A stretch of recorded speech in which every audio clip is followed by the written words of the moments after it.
जी कैलन बाल जोरिया हो। राधा जी कहतड़ी है भैया कृष्ण जी कैलन बाल जोरिया हो।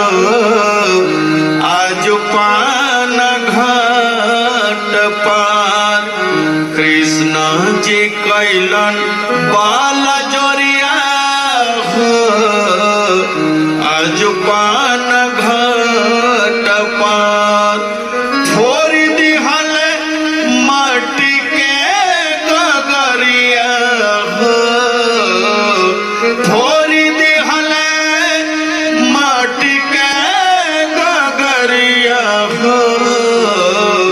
आज पान घाट पार कृष्ण जी कैलन बाल जोरिया हो। आज पान घाट पार।